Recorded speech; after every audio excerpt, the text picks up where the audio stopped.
What's up guys, it's Smitty, back with another NBA video. Today we're going to take a look at the comments surrounding the NBA community that state many current NBA players couldn't or wouldn't keep up in the 90s. More specifically, LeBron James himself. But before we get into this video, make sure to subscribe to my YouTube channel if you haven't already.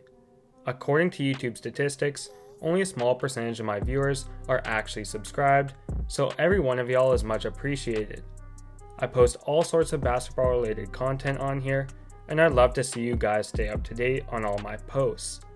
Also, if you happen to enjoy this video, consider leaving a like, as it'll help spread my video to even more people.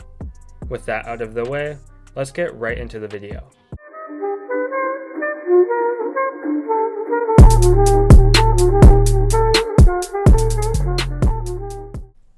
Before we start this video, I just want to make it clear that I'm not trying to disrespect any former NBA players.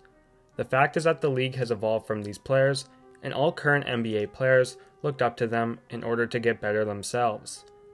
The legacies of former NBA stars have been passed down through the generations. For example, Dr. J set the stage for MJ, MJ set the stage for Kobe, and heck, Kobe set the stage for Jason Tatum.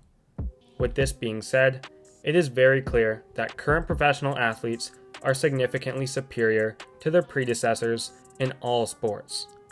The evolution of every sport has provided current players with better training methods, rule changes, and even pay. This has transpired to faster, stronger, bigger, and even more skilled athletes. Take ice hockey for example. Wayne Gretzky is considered the greatest ice hockey player of all time, hands down. However, the entire hockey community has acknowledged that current superstars, such as Connor McDavid, are actually better players due to the evolution of the sport. Just looking at McDavid and Gretzky one after another shows the vast discrepancy between their skating speed and skill levels. But for some reason, a big portion of the NBA community hasn't come to terms with this fact. There was a notion going around that current NBA superstars could not compete in the 1990s, mainly due to the physicality the game once possessed. Even though the current NBA isn't anywhere near as physical as it used to due to rule changes, that doesn't necessarily mean that the league used to be harder. Let's take the most talked about example in the NBA community, the theory that LeBron James couldn't compete in the 1990s. This statement is usually used in the GOAT debate between MJ and LeBron, and the crux of this statement revolves around LeBron's flopping, his mentality, and apparently his inability to be clutch. I've already debunked the notion that LeBron isn't clutch. Sure, I gotta admit that MJ is the most clutch player ever, but that doesn't discredit everything LeBron has done in crunch time. With that out of the way, let's take a look at LeBron's flopping. The reason why LeBron and other NBA superstars flop in today's NBA is the rules. For some reason, the NBA's executives have taken action to make the league less physical. They've done this by implementing extremely tight reins on what is and what isn't a foul. A flagrant foul nowadays is comparable to what an average foul was in the 90s. Because of all these rule changes, many superstars have used it to their advantage in order to try to win. James Harden put together one of the highest scoring seasons of all time by primarily drawing fouls in order to generate more free throws for himself and scare opponents from playing him tight on defense. By using these new rules in his favor, James Harden was able to draw fouls with ease by simply drawing contact and just flopping. Sure, the Rockets never made the finals, however they were competitive against teams far superior to themselves because James implemented these tactics into his own game. To put it simply, James Harden started flopping and manipulating the rules in order to win. Harden, LeBron, and almost every superstar in today's NBA has learned to draw fouls by flopping to a certain extent. At the end of the day, you can't blame the players for taking advantage of the situations given to them. The final reason people state that LeBron couldn't play in the 90s is because of his mentality. According to many people, MJ had a superior mentality to LeBron because MJ was more competitive. At surface value, this seems like a fair assessment, but in reality, neither one of their mentalities is superior. MJ primarily formed rivalries in order to give himself motivation to win, while LeBron mostly made good relationships with competitors in order to give his teams better chances at landing free agents.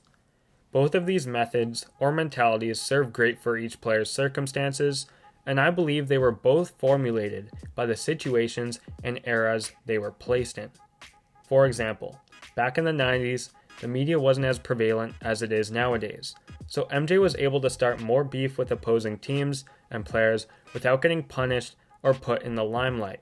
Because MJ was competitive and there was no consequences for starting beef, MJ used trash talking and forming rivalries to his advantage. Some may say he did this inherently, but frankly, I think it was a strategy he used in order to propel himself and his teams to victory.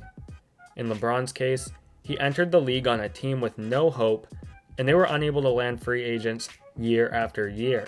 Because of this, LeBron learned to form positive relationships with his competitors in order to propel his team's chances at landing free agents. A perfect example of this is their respective draft classes. MJ became rivals with every relevant player in his draft class, such as Hakeem and John Stockton, while LeBron became best friends with guys such as Carmelo Anthony, Chris Bosh, and Dwayne Wade in his draft class. Both approaches ended up being successful for both LeBron and MJ, so why knock one of them for taking a different approach? So the strategies and mentalities of current NBA superstars contrast those from the 90s. This is an unreliable way to compare players, and frankly, is an argument that can never come to an end. However, we can compare what players physically bring to the table. Pause on that. Because the 90s was significantly more physical than today's NBA, many people think LeBron and other current NBA superstars wouldn't last or even be good enough to play in previous eras. In a few cases, such as a player like Steph Curry, you could 100% make that argument. However, in a case such as LeBron, this is just blasphemous.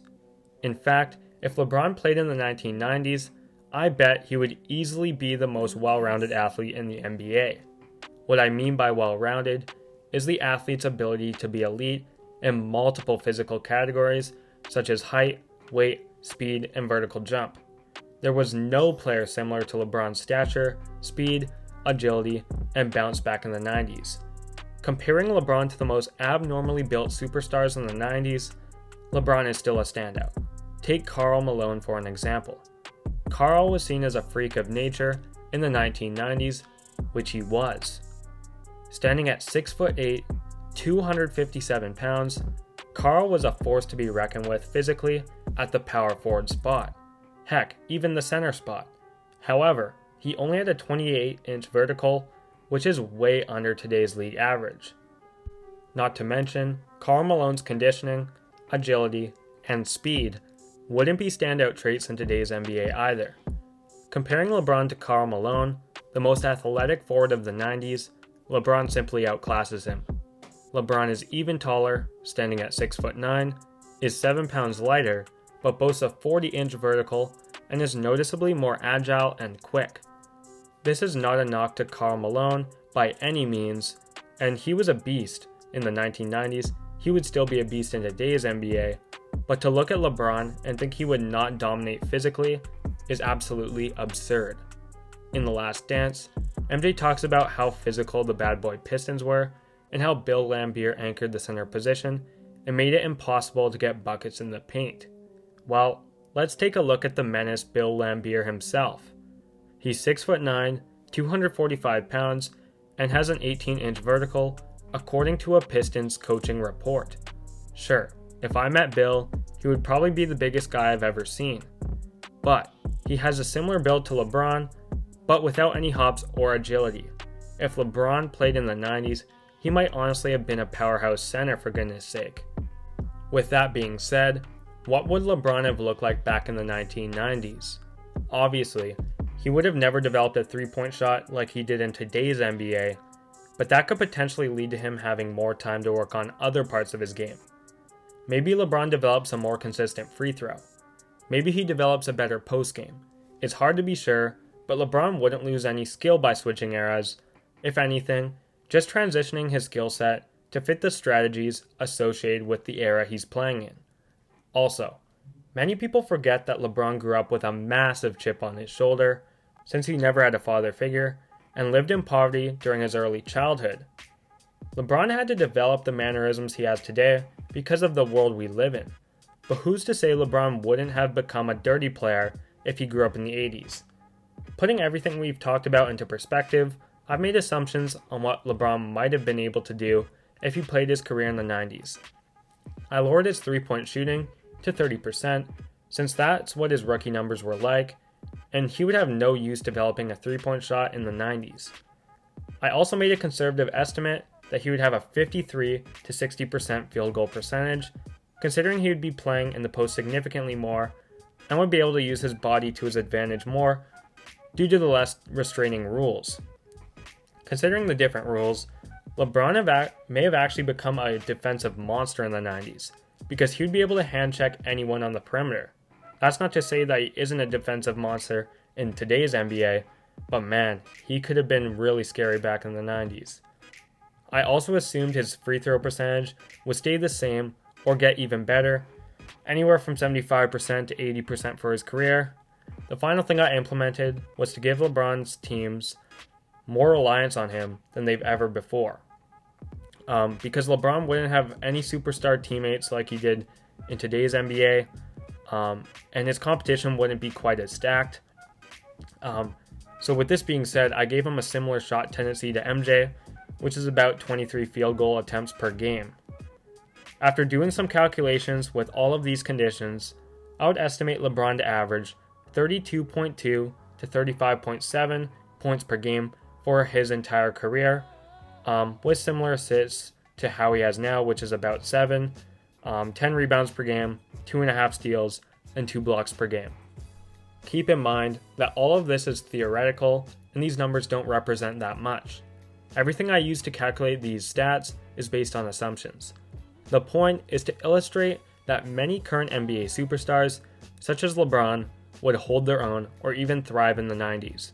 The argument that LeBron and any other similar players, such as Kawhi, wouldn't thrive in the 90s is a fallacy.